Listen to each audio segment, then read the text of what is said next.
¿Hasta qué punto sus chicos dicen, uy, el entrenamiento es divertido? Sin comentarios, continúo. En la pubertad, aprender a entrenar. Entonces es un objetivo que yo debo considerar. O sea, mis chicos están yendo a mi club, es para aprender a entrenar, ni siquiera competir. En el adolescente, entrenar para entrenar. Entrenar para entrenar. Ya de ahí en adelante, adulto, entrenar para competir, entrenar para ganar, y ya nosotros los pensionados de algún deporte que ya no tenemos chance, activos para el resto de la vida.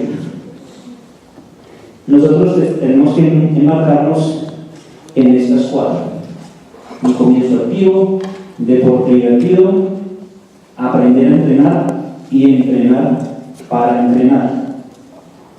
Y uno ve la mayoría de competencias aquí en Bogotá, los escolares, los juegos supérate, aquí entrenamos es para competir y llevar un trofeo al colegio, ¿o no? Entonces los que ganan se van para el nacional, y los que pierden, pues allá a su casa. Dios los bendiga, nos vemos el otro año en la otra categoría. Entonces, como replantear un poco cuál es el fin de los juegos supérate y otras competencias. Entonces continuamos un proceso de desarrollo deportivo. Entonces, con base al anterior, en cada una de estas categorías debemos preguntarnos que hay unas fases sensibles. Hay unas fases donde yo aplico una carga o un entrenamiento y mi deportista o el niño va a tener un resultado. Pero hay una fase sensible que todos ustedes conocen, donde una carga de entrenamiento, ya sea de fuerza, coordinación, velocidad, va a tener un efecto mucho mayor.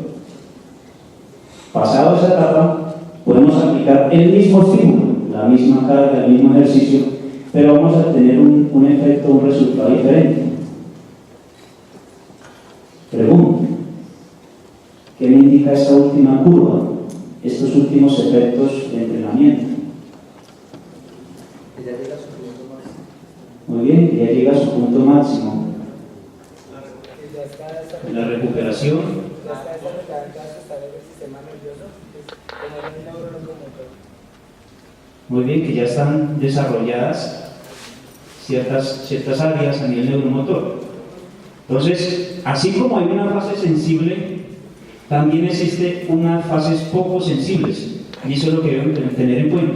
Hay una fase donde yo puedo entrenar unas cualidades y otra fase donde se me fue el boost. ¿Ya para qué?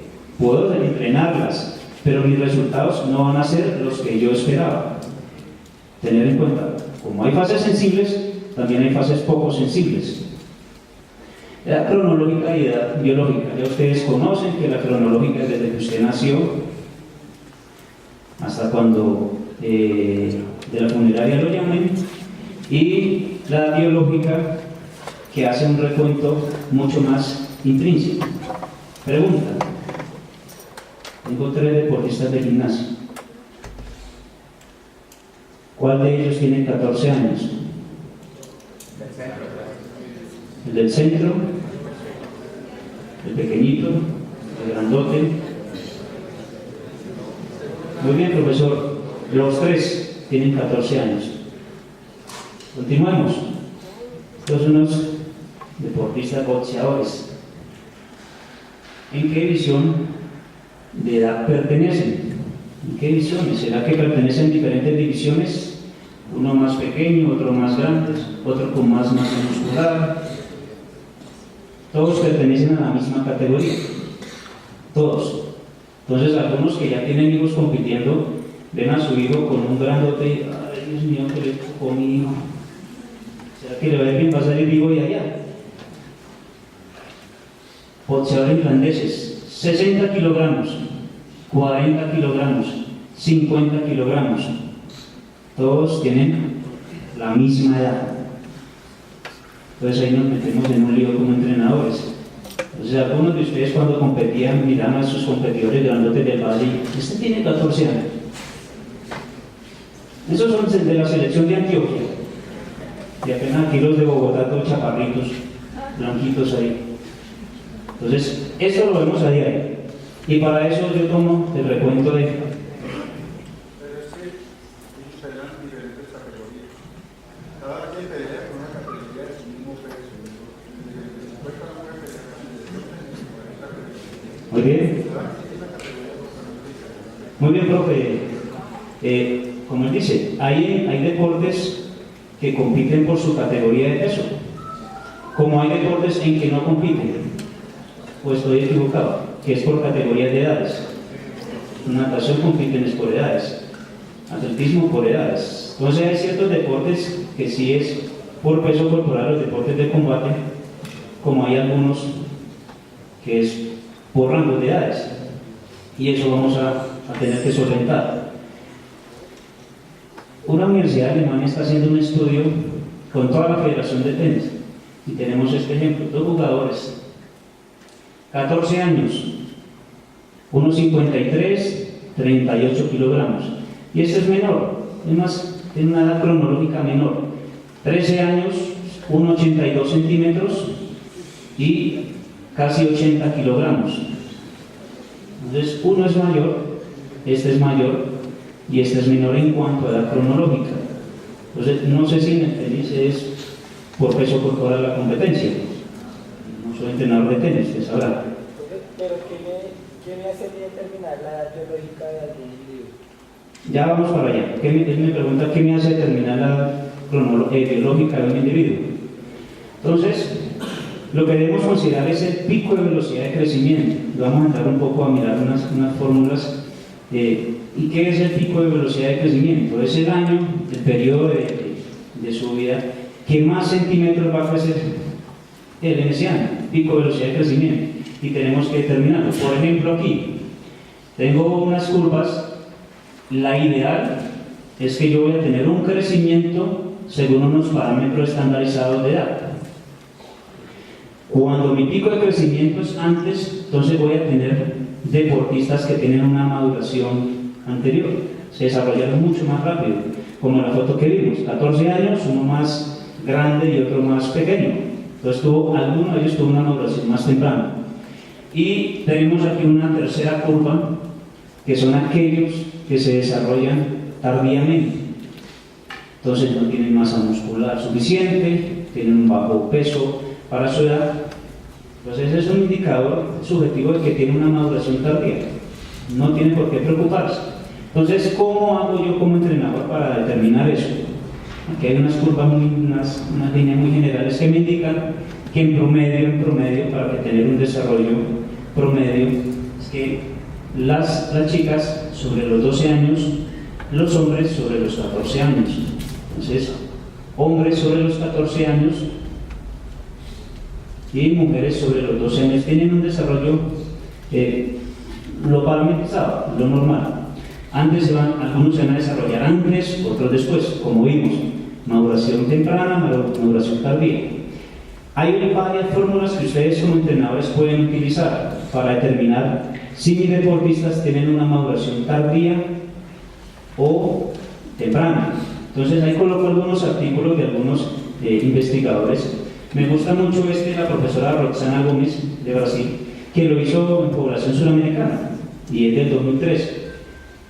La que más utilizan es esta acá, de estos profesores. Entonces, en esos artículos que son de acceso libre, ustedes pueden destacar y encuentran la fórmula. En esa fórmula usted simplemente la coloca en Excel, las celdas correspondientes y obtengo cuál va a ser la pico de crecimiento. Vamos a ver un ejemplo. Entonces, estas son las fórmulas que están en este documento. Son las fórmulas que varios utilizan para hombre, para mujer. Entonces, es el arbitrio de fórmula. Entonces, es complejo para algunos. Sin embargo, yo voy a colocarles ahí un ejemplo de cómo realizarla. Un ejemplo masculino. Tengo que tener la edad, la estatura, el peso, longitud de piernas, talla sentado, y comienzo a realizar toda esta fórmula que es la que les mostré anteriormente. Es esta misma fórmula. Esta fórmula es la misma que está acá. Simplemente que estoy trasladando estos datos. Entonces, cuando yo hago una ecuación, una multiplicación entre mis piernas y mi talla sentado, me da este resultado. Ese resultado lo coloco en esta parte de la fórmula, que dice acá. Otra ecuación, edad por la longitud, la interacción entre la longitud, y ese resultado lo traslado aquí a la fórmula. Otra ecuación, mi edad con mi sentado, ese resultado lo traslado aquí a la fórmula, y este otro ratio de crecimiento y peso lo traslado aquí a la fórmula. Es decir, solamente hago es trasladar unos resultados, unas ecuaciones. Si usted tiene estos datos, organizando bien esas ecuaciones, usted va a tener un resultado aquí. ¿Qué me indica? Que este sujeto, que tiene 11 años, tiene una estatura de 1,49, que más o menos en 2 años va a tener su pico de crecimiento. Es decir, que este sujeto, este niño masculino de 11 años, más o menos 2 años más, a los 13 años va a tener su pico de crecimiento. Yo lo comparo con la gráfica anterior o tomo el parámetro, 14 años. 14 años va a tener una maduración sobre el tiempo. Sin embargo, algo para que les quede mucho más fácil a ustedes, para ahorrarles todas estas fórmulas que algunos... y que no lo desperté. Entonces, para ahorrarles todas esas ecuaciones, hay un link en internet que ustedes simplemente ingresan y meten los datos. Esta página que es de esta universidad, Departamento de Kinesiología, cogió ese estudio, cogió todas esas fórmulas y hizo una página en internet. Entonces usted puede ingresar a esa página y completa los datos. Le pide el género, fecha de nacimiento, fecha de cuando usted realiza el test, talla sentado, peso, estatura, y simplemente enter y le arroja todos esos datos. Entonces, con esa página se ahorra usted todo ese procedimiento, le arroja los resultados. Por ejemplo, acá una mujer me indica cuando tiene una edad de 10 años, 1,40 estatura, me indica que esta niña de 10 años, su pico de crecimiento va a ser a los 12,3 años. Entonces, yo con esta fórmula, con esta página de internet, yo ya llego a mi club, a mi equipo, y de una vez organizo. Estos van a tener maduración temprana, estos óptima, y esto es una maduración tardía. Ya comienzo a diferenciar un poco.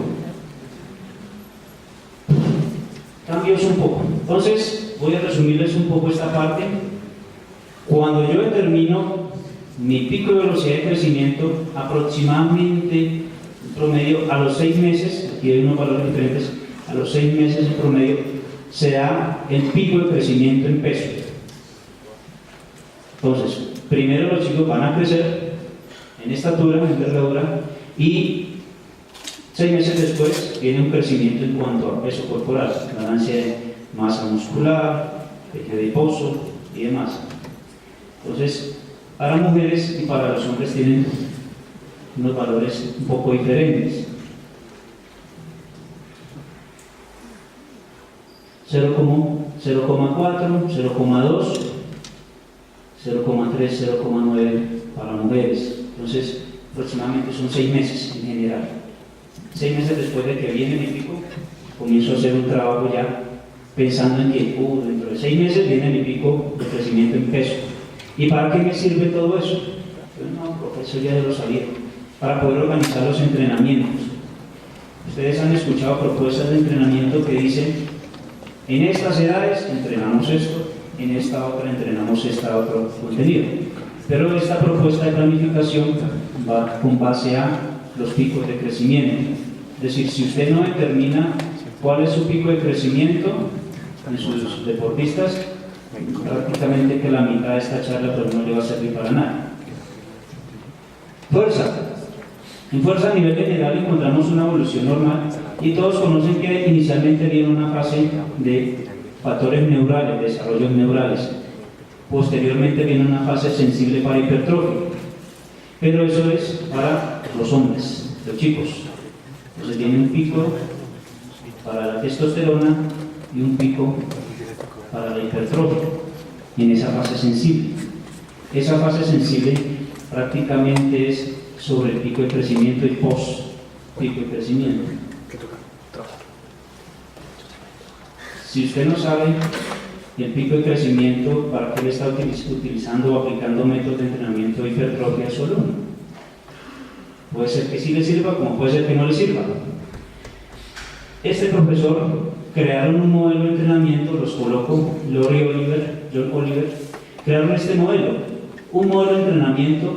Tengo las edades, tengo los periodos, pero lo interesante de esta planificación a largo plazo para mis deportistas es que se centra en el pico de crecimiento. Hay una tabla tanto para hombres como una tabla para mujeres, y dependiendo de mi pico de crecimiento puedo entrenar antes unos contenidos, enfatizar en unos y posteriormente en otros. Por ejemplo, bueno, veámoslo más adelante. Algo interesante de este modelo es la motivación, que nosotros como entrenadores durante toda esa planificación a largo plazo debemos hacer énfasis en aumentar la motivación por el deporte, por la práctica de actividad física. Algunos dirán, eso ya lo sé. Pregunto, ¿cuántos de sus alumnos están motivados con usted? Sin comentarios, continúo. Esta es la misma tabla. Entonces me indica que sobre el pico de crecimiento hay unos trabajos que yo puedo entrenar, y ese color me indica que es la etapa, la fase sensible. Ahí es donde tengo que hacer mayor énfasis. Entonces, si ya tengo determinado cuándo mi chico va a tener su pico de crecimiento, enfatizo en agilidad, en velocidad, en potencia, en fuerza, hipertrofia, una fase previa. Pero mire que antes del pico de crecimiento no hay énfasis en hipertrofia, moderadamente en fuerza, agilidad, velocidad. Estos son habilidades básicas de movimiento. Estos aspectos, habilidades básicas. Entonces, los primeros años, habilidades básicas de movimiento, movilidad. Después, sobre el pico de crecimiento no hay tanto énfasis en movilidad. Mire que después, si usted como entrenador no aprovechó esta etapa de pico de crecimiento, algunas cualidades van a perder su fase sensible. La agilidad, velocidad. Entonces vemos a entrenadores sufriendo con deportistas mayores de 18, 17 años, categorías mayores, haciendo entrenamientos de velocidad y agilidad porque su deportista no es veloz ni ágil. Ya se me pasó el bus, muy poco va a mejorar. Lógicamente va a mejorar, pero va a ser limitado. La potencia. Un ejemplo, voy a salirme un poco de la fuerza y voy a comentar. ¿Por qué veo en las categorías infantiles o en los colegios haciéndoles test de velocidad de 30 metros o 50 metros a los niños? En primaria. Pregunto, ¿para qué le harán un test de 30 metros o 50 metros? Muy bien. Entonces, ahí yo entro en controversia con algunos profes, me respaldan unos profes españoles que dicen, ¿para qué hacer ese test? Si la velocidad está condicionada por la potencia muscular, y la potencia muscular todavía no está en fase sensible. Entonces es mejor a un chico hacerle un test de velocidad lanzada, es decir, 10 metros lanzado y ahí sí haga, y como entrenador lo que evalúa es la frecuencia de movimiento. Es decir, la frecuencia, qué tan rápido mueve sus extremidades inferiores o su braceo. Pero en cuanto al registro, ¿para qué? Si todavía no ha llegado a su pico. Estamos evaluando a los niños con algo biológico. Y en ese aspecto biológico, pues muy poco lo que podemos hacer. Continúo, disculpen haberme salido de fuerza. En las mujeres, factores nerviosos, tienen un pico 9 años antes del pico de crecimiento, pero en ella no se ve una fase sensible para hipertrofia ni para los niveles de testosterona. Entonces, ¿por qué aún vemos entrenamientos tanto para hombres como para mujeres iguales? Un cuestionamiento que me hago. ¿Por qué yo veo categorías inferiores entrenando tanto mujeres como hombres con las mismas cargas, con los mismos volúmenes, con las mismas intensidades? Si ellas no tienen un pico para hipertrofiar. Continuemos.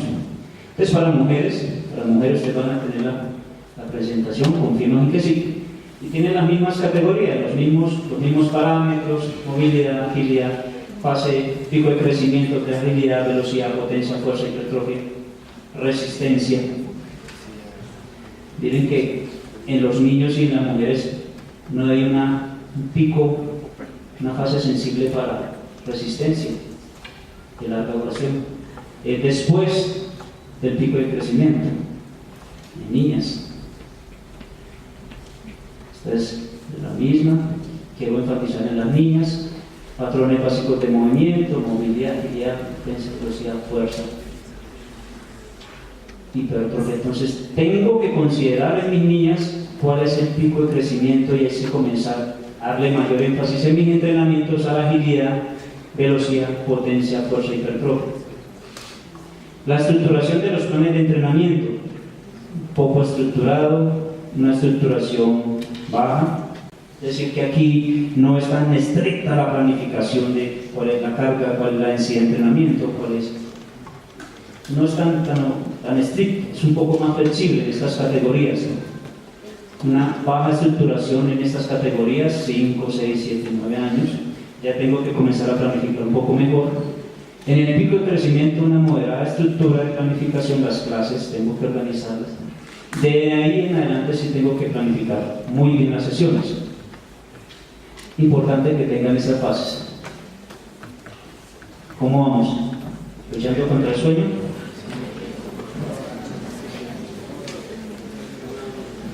Con esto me refiero a que tenemos que motivar en las clases, que tenemos que en nuestra programación, en nuestros planes de entrenamiento, aumentar la motivación. ¿Y a través de qué? Juegos, pero tenemos que saber ese juego que yo utilizo para qué es. Entonces, una serie de cantidad de habilidades básicas, desplazamiento. Tienen que ser muy divertidas las clases.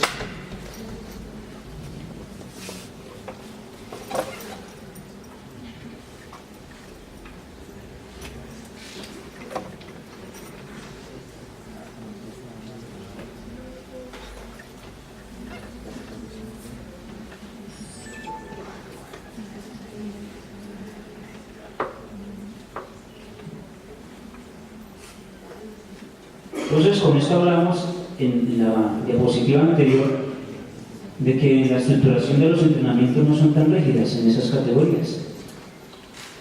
Sin embargo, la motivación debe ser principal. Un artículo que publicó el profesor Everett Feigenbaum, titulado Citius Altus Fortius. Me gusta este trabajo que el profesor Feigenbaum publicó porque le da un énfasis primordial a la fuerza, independientemente de las categorías de edad. Dice que la fuerza es el eje articulador de la velocidad. La fuerza es el eje articulador de la agilidad. La fuerza es el eje que articula para los movimientos, habilidades básicas motrices. La fuerza me condiciona la resistencia muscular, el balance y el equilibrio. Es decir, si yo tengo que hacer habilidades básicas, un rollo hacia adelante, hacia atrás, los chicos tienen que manejar fuerza. Si no tienen fuerza, algunos de ustedes habrán visto a sus alumnos, la cabeza por allá a un lado, mal el ejercicio, porque el eje fundamental es la fuerza. Un equilibrio monopodal, pues cada ratito no tiene fuerza. Hay que trabajar la fuerza, y él dice, la fuerza es un eje fundamental. Estableciendo la fuerza o la tonicidad, porque tendrían que ser conceptos diferentes. Sí, la tonicidad nos referimos al tono muscular habitual que debe tener un sujeto en estado relajado. Víctor da Fonseca hace un estudio para las habilidades motrices básicas, ¿sí? Que consiste en una batería que termina con 7 ejercicios, Pero él maneja esta fuerza como concepto principal, pero no como fuerza, sino como tonicidad, entendiéndola como una capacidad que tiene nuestro sistema coordinativo. Víctor da Fonseca, de la Escuela Española, él habla más que todo orientado, viene la corriente de la psicomotricidad. Entonces Fonseca viene más por ese aspecto de psicomotricidad, control motor, habilidades motoras, y Feigenbaum viene más de la escuela de que independientemente de las fases de los ejercicios que vayamos a realizar, hay que desarrollar la fuerza no como tonicidad, porque tonicidad nos referimos al tono muscular ideal que debería tener un sujeto. Tiene bajo tono muscular o tiene demasiado tono muscular para realizar ciertas habilidades básicas. Sin embargo, Feigenbaum me dice, para cualquier ejercicio físico, ya sea de velocidad, agilidad, equilibrio, debe manejarse cierto nivel de fuerza y debemos desarrollarlo. Entonces, si yo tengo, por ejemplo, que hacer un ejercicio de equilibrio monopodal o planchas, ¿qué ejercicio de fuerza me va a ayudar para desarrollar esas zonas antes de? A eso nos referimos. Que si yo voy a hacer un trabajo de resistencia muscular, tengo que enfatizarme en unos trabajos de fuerza básicos para ese tipo de actividades. Más o menos, o lo dejé confundido, lo dejé peor. Ahí vamos bien. Sí, no, bien, entendí. Porque este señor lo que hace es globalizar el término de fuerza para que sea la estructuración de todo movimiento. Sí, claro. Toma la fuerza como el eje de todas las demás cualidades. Estamos bien. Entonces ahí habla de que la fuerza y la potencia influencian todos los demás parámetros del desarrollo atlético. La fuerza, fundamental. Y él propone estas dosificaciones que ustedes tienen acá. Entonces aquí lo que más de uno quería tomar. No, yo quiero saber solamente la serie, las repeticiones, el descanso y para de contar y me voy de la charla. Ahí ya tienen la imagen. Entonces, esta propuesta que hace Feigenbaum es interesante porque él le llama habilidades según la competencia motriz. Es decir, que para yo pasar de estas series, por ejemplo, voy a tomarme la molestia de leerla, repeticiones variadas, 1 a 2 series de los ejercicios, ya comenzamos a trabajar por porcentajes de RM, por debajo del 60%, las velocidades moderadas, altas, 2 veces por semana, entrenar fuerza en esa etapa, una etapa baja. ¿Qué me indica esta propuesta? Que para yo pasar de estos ejercicios, de esta frecuencia semanal, de estas intensidades, tengo que mejorar la técnica. Entonces nos dice la guía de entrenamiento para la fuerza en jóvenes, con progresión basada en la competencia y habilidad de cada atleta para realizar los movimientos deseados.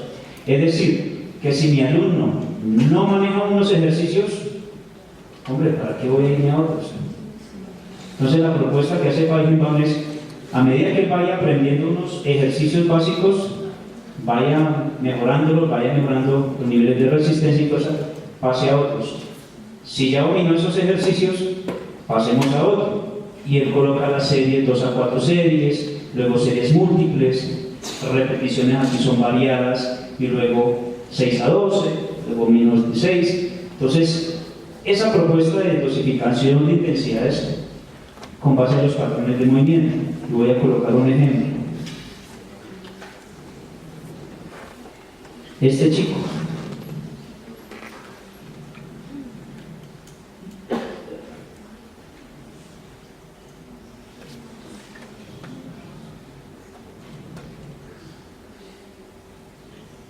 me devuelvo otra vez.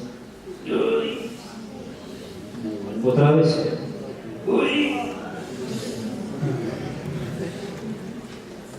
Entonces ahí uno como papá, divino rostro, que no le salga una hernia discal. Pues a eso se refiere, que si este chico todavía no domina ese ejercicio, vuelvo a hacer. Cuando domine ese ejercicio, ahí sí, hágale las modificaciones correspondientes que tenga que hacer.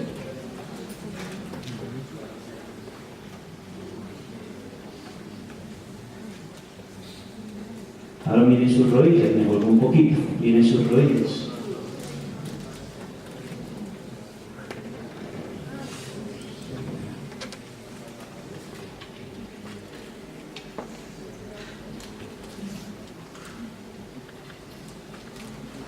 Entonces me devuelvo este modelo.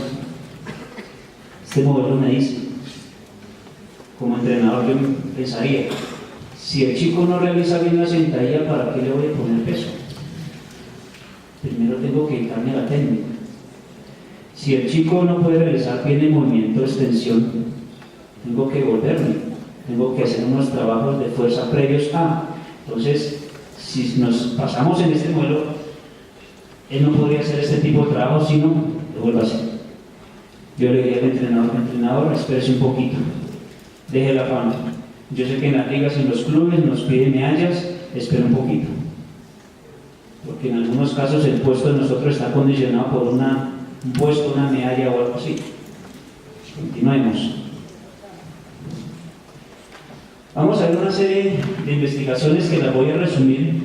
Entrenamiento, ya vimos series, repeticiones anteriormente, pero una serie de ejercicios combinados. Se los voy a resumir. Todos estos artículos, algunos están en acceso libre, en su base de datos de la universidad las pueden descargar, no hay problema. O al final me escriben y les envío la carpeta con los artículos, no hay problema.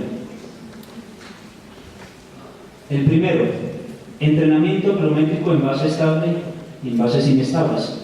Entonces cogieron dos grupos de deportistas, unos que entrenaban fútbol, otros que entrenaban voleibol, y decidieron experimentar.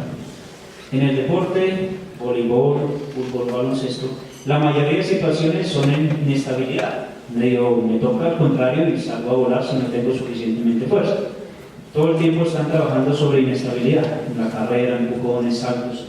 Entonces el investigador le dijo, vamos a hacer un entrenamiento, vamos a comparar pliometría en base estable, es decir, en piso, con material inestable, saltar en balones Bosu. Vamos a ver cómo nos va.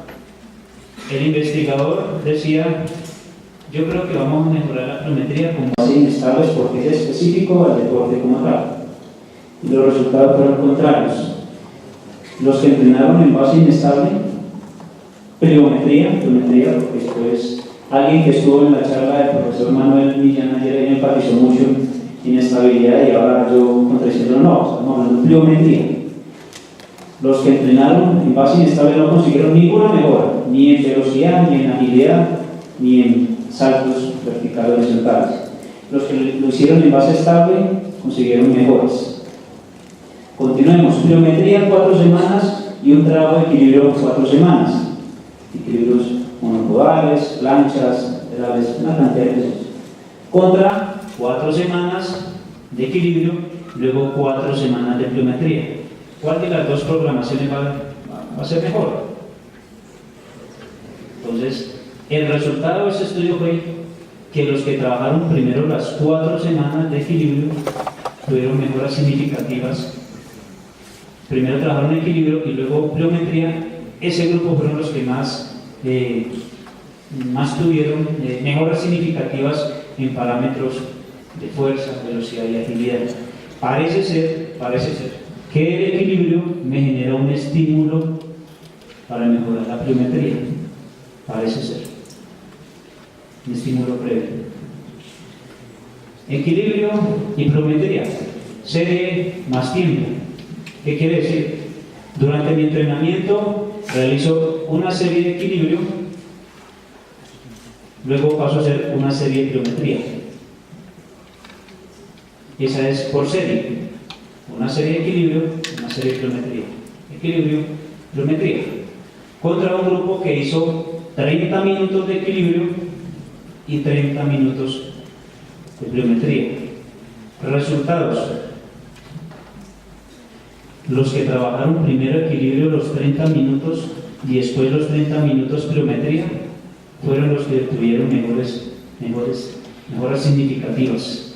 Entonces, para hacer el entrenamiento en bloque, primero hago un trabajo en mi entrenamiento de equilibrio y luego paso a hacer un trabajo de pliometría, posiblemente tengan mejores ganancias. ¿Qué hacer? equilibrio, pliometría, equilibrio, pliometría, equilibrio, y así sucesivamente. Entrenamiento del core, en base estable y en base inestable. Igualmente, los colocaron a hacer las famosas planchas que ustedes ya conocen y trabajan a diario en sus gimnasios. ¿En cuál de los dos? Los resultados en ambos se tuvieron mejoras iguales. Entonces, ya uno reflexiona, bueno, los que enfatizan trabajar core con base inestable y que siempre base inestable, ya hay algunos que nos dicen no. Y los que son seguidores del profesor Heredia de España, él es igual. Dice, los trabajos tanto estables como inestables producen las mismas ganancias, no hay diferencias. Continuemos. Este es un trabajo que desarrollé en jugadores de fútbol, tratando de comparar quiénes ganaban más fuerza explosiva en salto si realizar ejercicios pliométricos y con bandas elásticas. La diferencia es que los ejercicios con bandas elásticas eran en desplazamiento horizontales. La especificidad del ejercicio, lógicamente, tuvieron mayores ganancias los de pliometría, pero los de bandas elásticas también no tuvieron ganancias significativas, en menor proporción. Los dos mejoraron significativamente. Ganó la pliometría, sin embargo, yo al finalizar del artículo digo, recomiendo, si mi objetivo como entrenador no es que la ganancia en salto sea impresionante, para evitar riesgos yo prefiero trabajar bandas elásticas, y esa es una de las sugerencias que hago. Prefiero trabajar bandas elásticas que le cuido las articulaciones de tantos saltos y repeticiones y choques en las articulaciones, aunque sé como entrenador que van a tener ganancias un poco inferior. Ahora sí vamos a ver algunos entrenamientos. La dosificación que algunos querían. Entrenamiento pliométrico, series, repeticiones, rendimiento específico en el deporte. La dosificación que a algunos les interesa más. Salto vertical, 3 series. Si mi objetivo es mejorar la potencia en salto vertical, jugadores de voleibol, baloncesto o atletismo en salto. Si mi objetivo es mejorar la fuerza muscular, con 4 series, 3 a 5 repeticiones de ejercicios pliométricos. Si mi objetivo es un rendimiento específico, lo que algunos fútbol le llaman vamos a hacer una transferencia, que aún no sé qué es esa transferencia, o la confunden con el mecanismo que se llama potenciación posactivación, que sí tiene un sustento fisiológico, pero la transferencia aún todavía me pregunto cuál es el mecanismo fisiológico. Pero bueno, esa discusión se los dejo a los entrenadores de fútbol. Rendimiento específico, 4 series, 9 a 12 repeticiones por salto. No es la gran cantidad de ejercicios. Ahora, en cuanto a planificar fuerza, lo ideal que yo debería tener con mis deportistas o con mis niños, unos programas de más de 20 semanas. ¿Cuánto es eso? Un periodo académico. Entonces, ya tengo que comenzar a pensar, estamos en octubre, como entrenador ya tengo que comenzar a pensar en cómo voy a entrenar el otro año. Ya tengo que comenzar a organizar mi entrenamiento de enero hasta junio del otro año para obtener beneficios en fuerza. Hicieron una comparación, miraron cuál era la respuesta en diferentes porcentajes de carga. Entonces, ¿por qué coloco ese porcentaje? Este estudio es una revisión sistemática. Colocaron los entrenamientos del 30 al 40%, del 40 al 50%, 50 al 60%, y así sucesivamente. Y en el porcentaje de carga donde tuvieron más ganancias en diferentes parámetros, en fuerza explosiva, en velocidad, en agilidad, en ganancia y fuerza, fue en este porcentaje, en una RM. En esos porcentajes donde yo tengo más ganancias. Me vuelvo un poco a la propuesta de Feigenbaum. Primero deben dominar los ejercicios. Primero tengo que mirar el pico de crecimiento. Sesiones a la semana, número de series por ejercicio, repeticiones no son muchas y descansos. Nota, la técnica apropiada del ejercicio es más importante que la intensidad. La técnica es más importante. Si la técnica no está bien, disminuye el porcentaje. tengo que hacer análisis biomecánico, así yo no sea biomecánico mis alumnos, tanto frontal como lateral, como posterior, tengo que observarlo todo, tengo que tener un ojo clínico. No es que en la sentadilla se le va un hombro hacia un lado, ojo ahí, una escoliosis, que las rodillas, que va algo dinámico, especialmente las mujeres, y después a los 30 años me duelen las rodillas. Continuemos. Esta tabla es el resultado del metaanálisis de todos los datos en la información que les acabo de dar. Entonces, algunos allá arriba que ya lo venció el sueño, a los que todavía no, muchas gracias. Este profesor, Ranasher, un entrenador de judo, realizó una propuesta de entrenamiento y unos estudios, y uno de los investigadores que más ha trabajado en fuerza, y me coloca en edades, los que son prepúberes o los que no han llegado al pico de crecimiento y los que sí. ¿Cuáles son las intensidades más recomendadas? Entonces, niños, intensidades moderadas, adultos, adolescentes, su pico de crecimiento, para fuerza muscular un poco más baja la intensidad. Si mi objetivo es ganar potencia, mejor que uno trae con intensidades bajas, moderadas. Los límites, ustedes conocen de porcentajes. Ejemplo, que el porcentaje me dice que es de 60 a 80%, pues el límite inferior del 60%. A eso me refiero, el límite. Si mi trabajo es en resistencia muscular, un trabajo de intensidad muy baja. ¿Y por qué no hay color verde? Porque casi no hay estudios en niños. Y los amigos que aquí conozco, que son profesores, docentes universitarios, yo no hago la publicidad política de no pagar, los invito a que investiguen en donde no hay casi estudios. Todos los que quieren hacer sus maestrías o doctorados tienen harto para investigar. En adolescentes hay mucho estudio, pero en niños poco hay. Ya se me acaba el tiempo, me asustó. Bueno, rendimiento atlético, intensidades moderadas para adolescentes, un poco más bajas para niños. Ahora vamos a ver por géneros. Por géneros. Hay investigaciones más en niños para ganancia de fuerza muscular que mujeres. Mujeres investigadoras, las invito a investiguen en su propio género, categorías infantiles. No hay casi investigaciones en ustedes. Ahí ya tiene tema para su tesis magistral o doctoral. Potencia muscular. Para mujeres, los tamaños bajos, moderadas. Resistencia muscular, poder y juega las mujeres por ningún lado. Hay pocos estudios en ellas. Después dicen que los investigadores son machistas. Rendimiento atlético. Hay mucha investigación. Hay 100 mujeres, un poco en hombres. Ahora sí, la utilización de implementos. La utilización de implementos deportivos. Entonces, color rojo, ejercicios en máquinas. Color negro, pesos libres. Uy, en eso para fuerza muscular sí hay investigaciones y sí hay trabajo de informe. Color verde, máquinas, entrenamiento de máquinas y pesos libres. Entrenamiento funcional.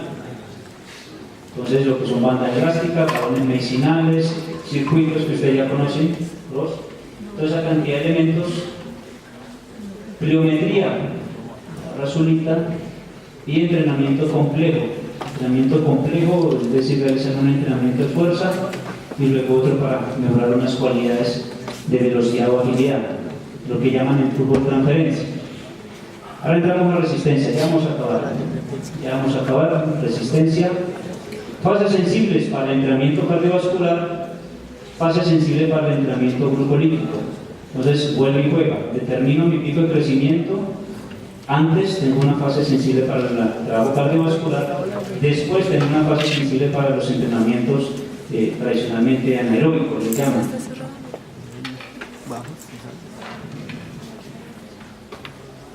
En resumen, los trabajos de resistencia a nivel general, los niños van a tener mejoras pero no son significativas.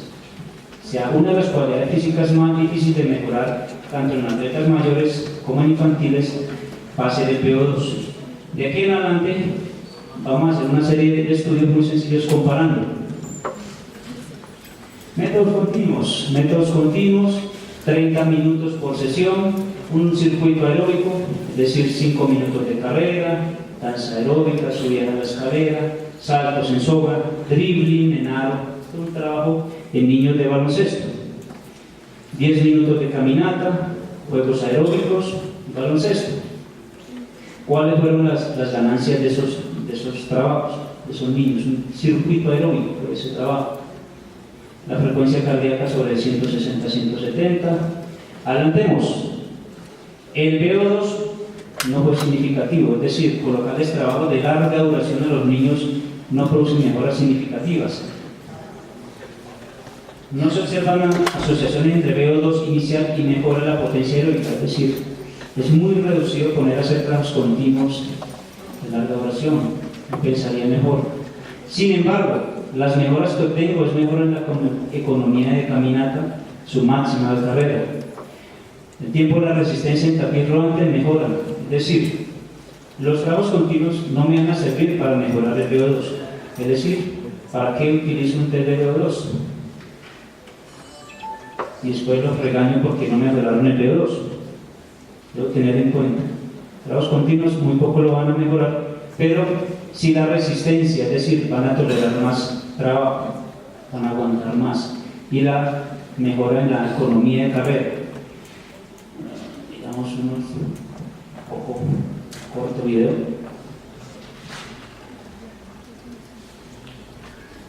A eso se refería con circuitos.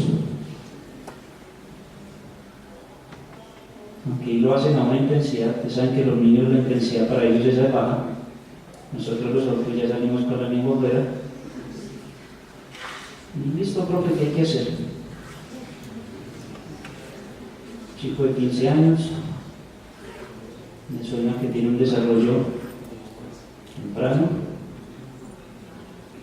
circuitos continuos, 10 minuticos, circuito continuo, movimiento, desplazamiento, diferentes actividades podemos hacer de forma continua, manteniendo la intensidad de frecuencia cardíaca.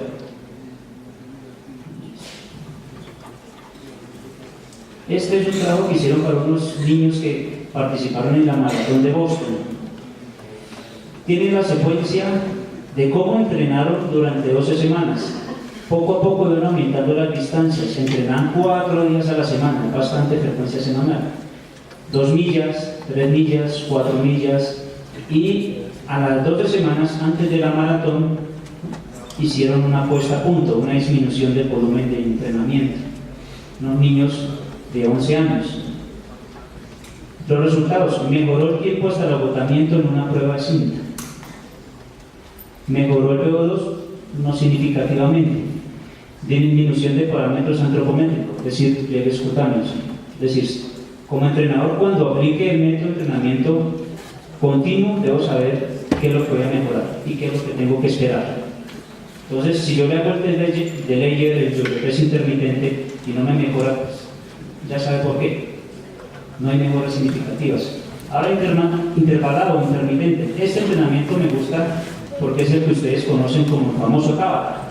Jugadores 10 segundos, entre 10 segundos a 20 segundos de trabajo intensidad alta, con 10 a 20 segundos con intensidad baja. Famoso, algunos le llaman Tabata. ¿Qué tuvimos? Aquí hay un ejemplo de cuál era el trabajo. Cada sesión de entrenamiento, 10 segundos de trabajo con 10 de pausa, 4 repeticiones no más. Sesión 2, 3 repeticiones de 10 de trabajo y 10 de pausa. No son entrenamientos largos, 1 hora, 2 horas, sino más con unos pocos minutos ya tenemos. ¿Cuál fue el resultado? Mejoras en el VO2. Entonces, con el método continuo no, pero ojo, con el intermitente o Tabata o fraccionado, dependiendo de la clasificación del autor que usted se base, voy a obtener mejoras. Y mejora la velocidad aeróbica máxima. Este estudio muestra que la respuesta de niños y niñas prepúberes, entrenamiento aeróbico intermitente, fueron similares, es decir, y en un corto periodo de tiempo. Los estudios anteriores del método continuo son de 12 semanas, 16 semanas, son largos periodos, pero los trabajos con intermitentes son 5, 6, 7 semanas nomás y tengo mejoras en VO2. Entonces yo plantearía, dependiendo del tiempo que yo tenga para entrenar, ¿qué puedo entrenar?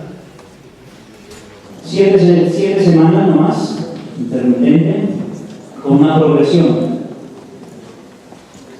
10 de trabajo, 10 de pausa, 15 de trabajo con 20 de pausa, y así comienzo esta progresión hasta 30 segundos. Uno que hizo interválico y el otro que hizo entrenamiento continuo. 4 repeticiones de 6 minutos, 3 de 8 minutos. ¿Qué tenemos en ese resultado? Aquí están todos los métodos de todo el entrenamiento, sesión por sesión. O sea, cuando vean la diapositiva en su casa y quieran mirar si su entrenamiento planificado está acorde o no, o pueda basarse en eso, pues puede utilizar resultados.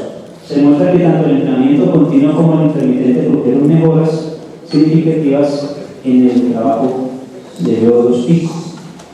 ¿Cuál es la característica de este método continuo? Que lo hicieron por trabajo de repeticiones, no largo, media hora, 1 hora, sino trabajo de 6 minutos, 4 minutos continuo. En ese tiempo sí tuvieron mejoras.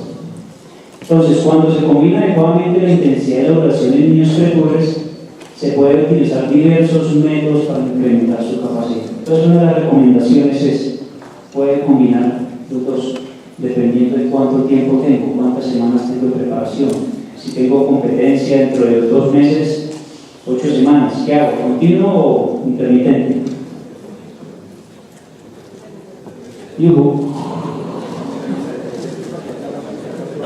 Tengo 2 meses, en 2 meses compito, necesito mejorar un poco la resistencia cardiovascular. ¿Cuál utilizo? ¿Continuo o intermitente? Intermitente, produce mejoras más rápidas, significativas. Además, una diferencia es que el intermitente me produce mejoras en aspectos diferentes de la resistencia. Por ejemplo, la fuerza explosiva, cosa que el continuo no lo hace. El intermitente me ayuda mucho a lo que es el trabajo de agilidad, desplazamientos, cambio de direcciones, cosa que el continuo no lo hace. La recuperación, tipos de recuperación. Coloco esta gráfica porque aquí utilizaron un entrenamiento continuo que duraron 90 minutos y entrenamiento HIIT lo combinaron con su entrenamiento específico. Entrenaron un tiempo, calentamiento, luego vamos, muchachos, cojan balones, vamos a entrenar un rato, hicieron su trabajo específico de fútbol 2, pero después un grupo se va a hacer HIIT y otro se va a hacer entrenamiento continuo. Es decir, el de HIIT acabó más temprano el trabajo. Entonces terminaron y se sentaron ahí en las gradas a mirar a sus compañeros. Le falta rato, nos vemos ahorita. Es una ventaja de HIIT, menos tiempo. Ahí están los entrenamientos, resultados. Únicamente el que hizo HIIT incrementó significativamente el VO2. Una reducción en el tiempo para hacer una prueba de 1000 metros. Hicieron un test y los únicos que mejoraron fueron los que entrenaron HIIT. Y por semana se ahorraron 1 hora y media, 2 horas de tiempo. Entonces, para algunos que solamente entrenan 3 veces a la semana, 2 veces, comiencen a replantear cómo están haciendo sus entrenamientos. Ahora, trabajo específico. Un trabajo de 12 semanas, juegos, destrezas de voleibol, 60 minutos, con una progresión de ejercicios de baja intensidad y voy aumentando. Termino con 60 minutos en juego de espacios reducidos. Es decir, casi 2 horas entrenando. 1 hora en trabajo de destreza, habilidades específicas de voleibol y otro 60 minutos de espacios reducidos. 5 contra 5, 5 contra finalizar, 5 contra 3. Contra un grupo que solamente trabajó la técnica, solo dedos, trabajos de antebrazo, trabajos de desplazamientos, de recepción, de saque, etc. Los juegos de condicionamiento basados en destrezas ofrecen un estímulo de entrenamiento específico para estimular las demandas fisiológicas en competición. Es decir, el trabajo variado de destrezas, de espacios reducidos, me generan más ganancias significativas en aspectos fisiológicos. Y como conclusión en esa parte, los que hicieron trabajo de técnica tuvieron mejores ganancias, pero en técnica. Entonces, si yo mi entrenamiento lo enfatizo en técnica, voy a tener mejores ganancias en técnica. Por eso recomiendan, utilice los dos. Puede hacer un trabajo de técnica y un trabajo de espacios reducidos y destrezas de habilidades a nivel de voleibol, para que tengan las dos mejoras, tanto a nivel fisiológico como a nivel técnico. Interválico o específico en balonmano. Es un trabajo donde decían entre 12 a 24 carreras de 15 segundos no más, con 15 segundos de recuperación, es decir, cada repetición dura 30 segundos, no demora nada, con juegos de espacios reducidos. Es un trabajo de contra un trabajo específico de espacios reducidos y los resultados, los dos mejoraron.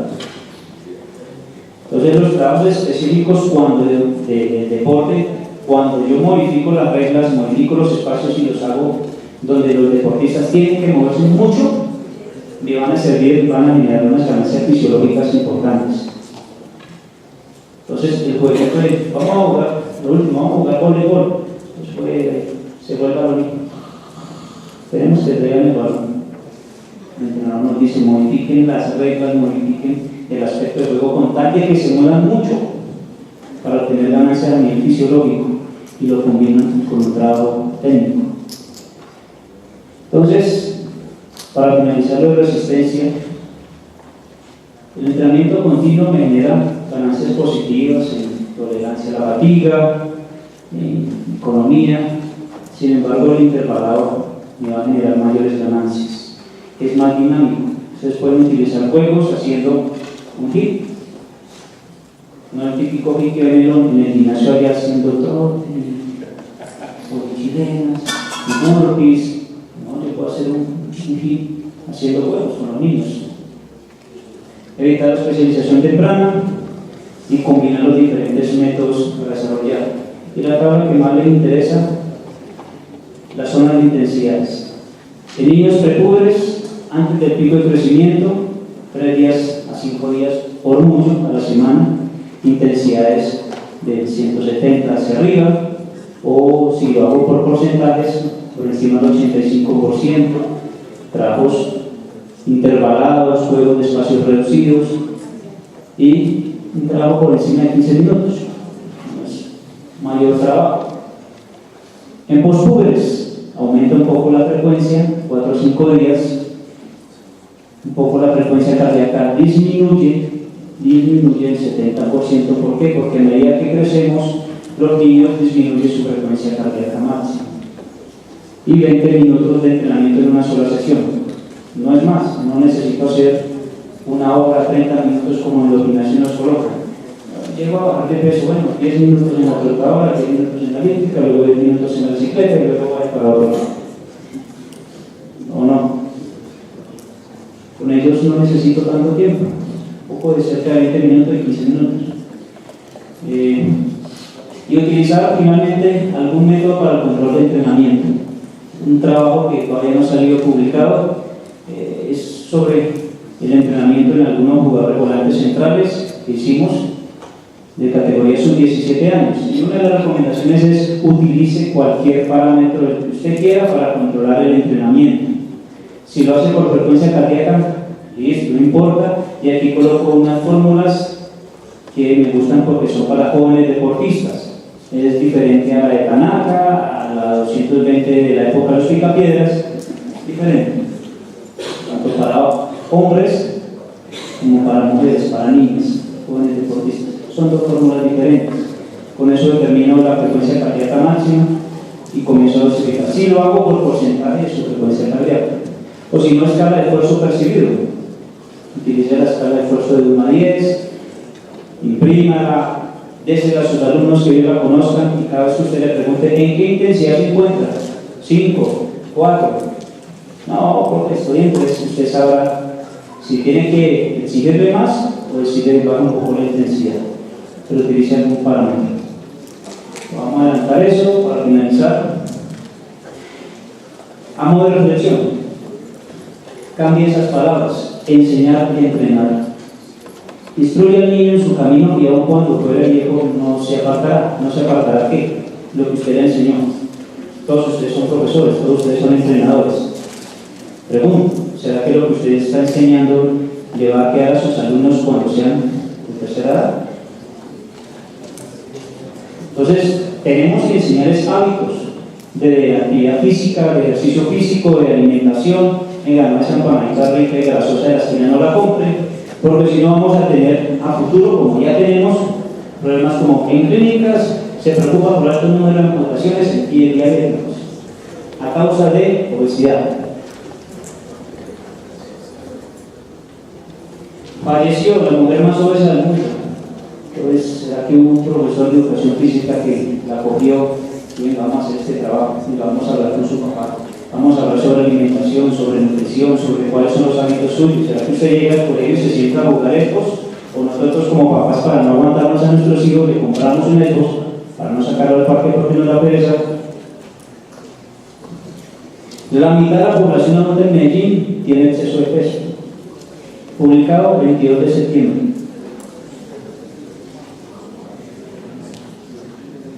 Voy a tomarme 5 minutos, aguanten 5 minutos, luchen ahí contra el sueño. Voy a leer. Este es un artículo que salió en El Tiempo, lo escribió una médica basando en un estudio que hizo un profesor mío, el profesor Jorge Correa, en la Universidad de Rosario.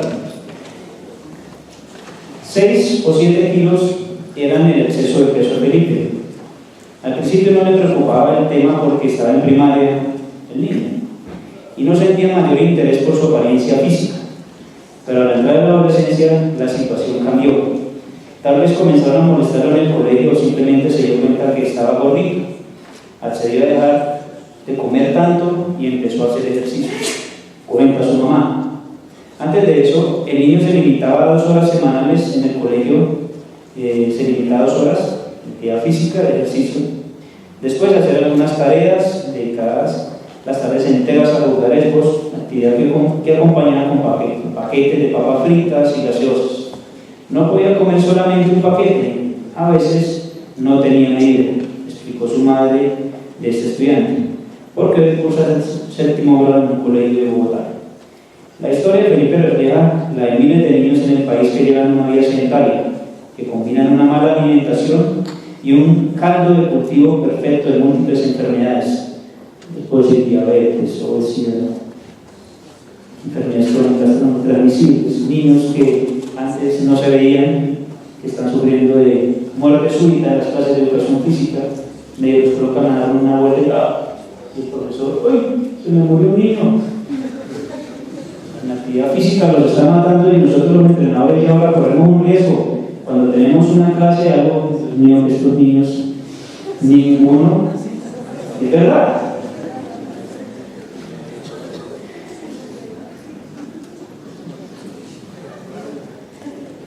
Moderado y grosso, explicó el profesor Jorge Correa, Universidad de Rosario. Tampoco cumplen las recomendaciones de 3 días a la semana en los que deben hacer ejercicios de fuerza para mejorar la condición muscular y esquelética. Es decir, 3 de cada 10 solamente cumplen. 6 de cada 10 alumnos del grado 9 de Bogotá, inclusive en colegios públicos, tienen un bajo nivel de condición física cardiorrespiratoria. Es decir, tengo 10 niños, 6 andan graves a nivel fisiológico, a nivel cardiovascular, para replantearnos qué estamos haciendo. En relación que se sube a 7 en caso de las mujeres, peor. Hay que sacar a chicas de allá del espejo del baño. Y en cuanto al sobrepeso, 2 de cada 10 estudiantes del mismo grado, presentan un peso superior al normal. Además, 4 de cada 10 niños de 9 a 17 años han consumido más cosas, cigarrillo y alcohol. El estudio evaluó a 12.000 niños y adolescentes de aquí a Bogotá. 12.000 niños, no estamos hablando de estudios de 10, 15, los del colegio apenas tienen 1.000, 1.500, no sé. Este estudio tuvo 12.000 niños. La baja fuerza en miembros superiores e inferior significa que no están haciendo suficiente ejercicio. Tenemos niños que no se mueven y eso es un alto riesgo cardiometabólico. Esa es la razón por la cual vemos infartos en edades que cada vez son más tempranas. La investigación relaciona estos hallazgos con casos de jóvenes con sobrepeso, obesidad, diabetes mellitus y cáncer. ¿Sabía que la mejor medicina es el ejercicio físico? Todos lo sabemos, pero ¿hasta qué punto estamos trabajando en masificar lo que sabemos? Cuestión. Entonces le cambio y vuelvo. Instruye al niño en su camino, entrenador, profesor, papá, mamá, los que están aquí presentes. Enseñen, aconsejen, expliquen a su hijo acerca del ejercicio físico. Y aun cuando fuera el hijo no se falta lo que usted le enseñó sobre cuidados, hábitos saludables. No es que su hijo se vuelva sedentario. Agradezco aquí a algunos profesores que me colaboraron con algún material bibliográfico, a Andrés Guzmán y José Alejandro Cano. Igualmente agradecimientos a la escuela y muchas gracias a ustedes.